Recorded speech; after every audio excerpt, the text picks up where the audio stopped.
Hey, welcome back to Hanging with Miss Headkey. Our read aloud today is called The Dinosaur Department Store, and I chose this book because it's about a little girl who really wants a kind of unusual pet. And I remember being a kid and really wanting a pet. So I thought this was a story that a lot of us would enjoy. The Dinosaur Department Store by Lily Murray and Richard Merritt.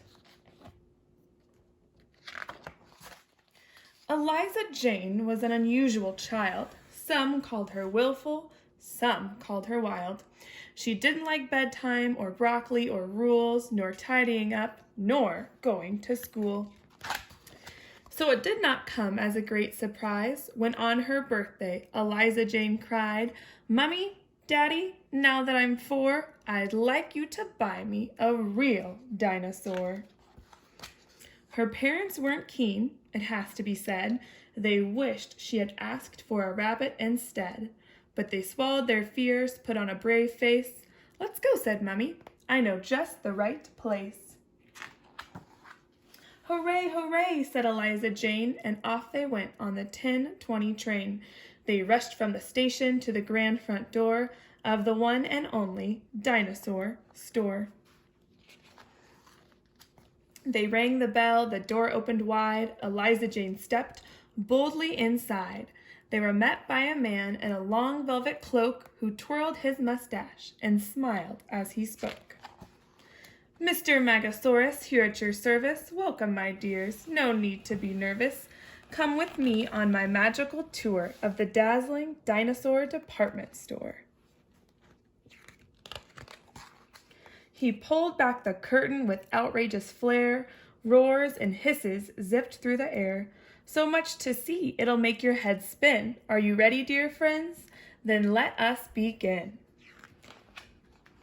We have huge ones, scaly ones, dinos with beaks, sweet little fluffy ones, squeak, squeak, squeak. Fang-toothed carnivores grinding their jaws, rip-roaring raptors with sharp slashing claws. Honking hadrosauruses playing in herds, tiny feathered theropods squawking like birds. A plesiosaurus feasting on fish. Yikes, Spinosaurus, give that one a miss. Huge stomping sauropods stretching their necks, bigger than houses, the gentlest of pests. A Margosaurus with her mighty sail, a colossal diplodocus whipping his tail.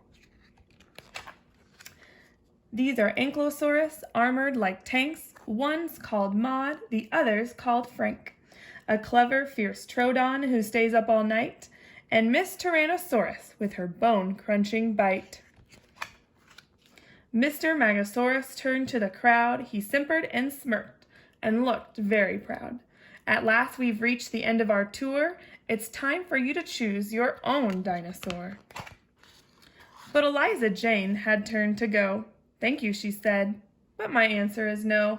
I did enjoy your wonderful tour, but I no longer want a real dinosaur." Mr. Magosaurus cried out in dismay, "You've wasted my time. Get out of my way." Eliza Jane's parents were rocked to the core as the storekeeper flung them straight out the door. "Eliza Jane, are you upset? We thought you wanted a dinosaur pet." But Eliza Jane just skipped and smiled. "I thought they'd be happier out in the wild." If you look very closely down here, you can see that she's stolen the keys. Got some pictures of dinosaurs and their names. And that's the end. So think about it. Would you want to have a dinosaur as a pet? Or would you rather stick to a cat and a dog? That's all I have for today. See you later.